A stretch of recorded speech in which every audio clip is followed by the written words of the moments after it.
প্রিয় বৌমা, একজন মা হয়ে ওঠা শারীরিক, কিন্তু একজন শাশুড়ি হয়ে ওঠা মানসিক।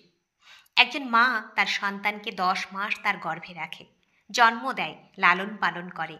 নিজের শরীরের একটা অংশ হলো সন্তান। মা হয়ে উঠতে গেলে পৃথিবী ভুলে যেতে হয়, নিজের অস্তিত্ব ভুলতে হয়।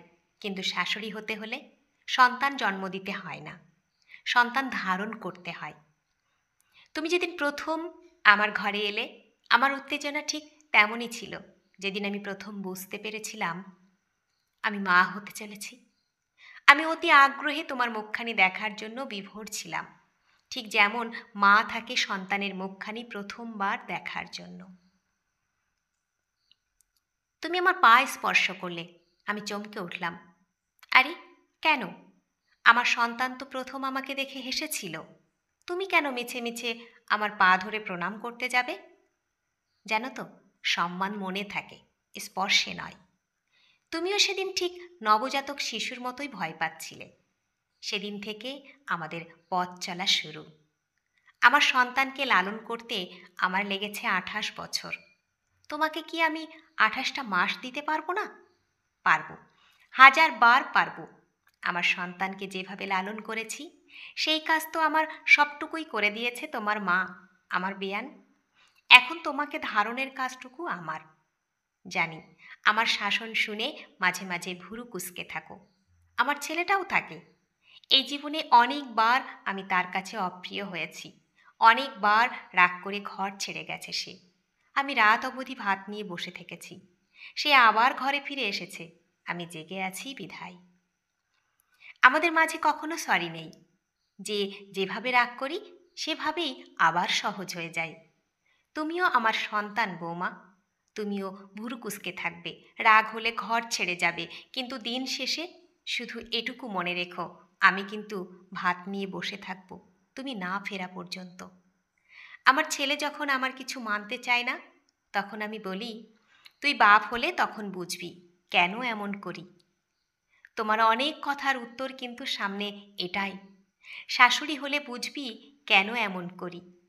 মা সন্তানকে সব সময় আগলে রাখতে চায়, এটা মায়েদের কৃপণ মন। আমি তোমাকেও একইভাবে আগলে রাখতে চাই বৌমা।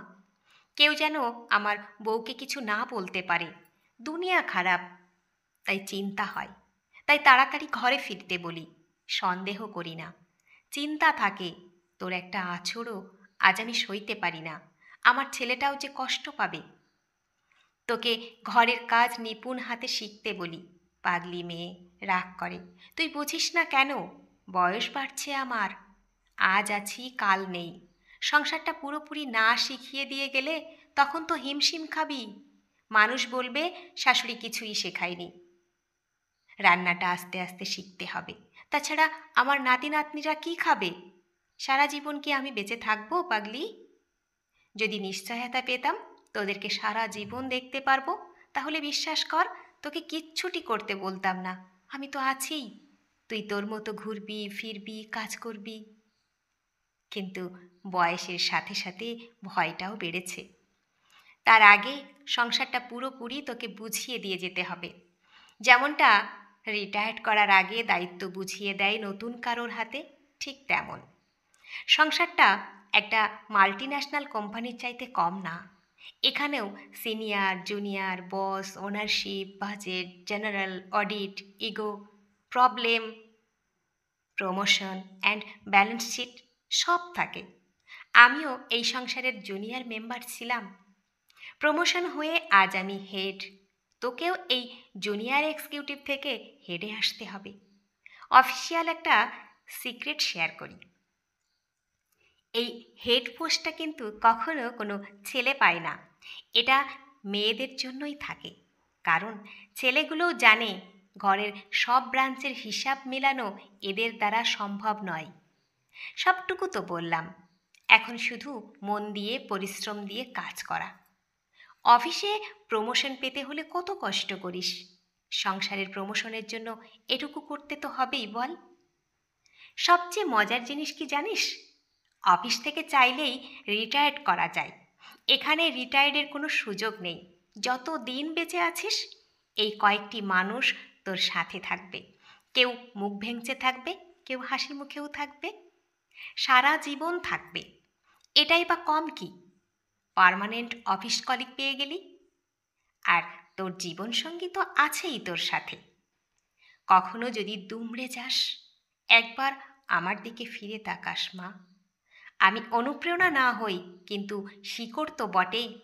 কাজেই আমি কিন্তু পাশে আছি তোর, পরোক্ষ এবং প্রত্যক্ষভাবে। কখনো নিজেকে একা ভেবো না।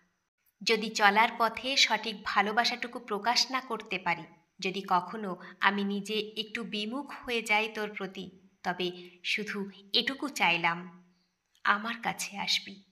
আমার সাথে এসে যত খুশি চিল্লাবি, কাঁদবি, ঝগড়া করবি, নিজের অধিকারের সবটুকু আদর কেড়ে নিবি আমার কাছ থেকে। কিন্তু কখনো আমার শাশুড়ি আমাকে দেখতে পারে না, ভালোবাসে না, এসব বলে অভিমান করে থাকবি না। কথা দে, কোনো দিন এই আত্মার সম্পর্ককে অস্বীকার করবি না। মনে রাখিস, আমি তোকে জন্ম দেইনি, লালনও করিনি, কিন্তু এই আত্মাই তোকে ধারণ করেছি।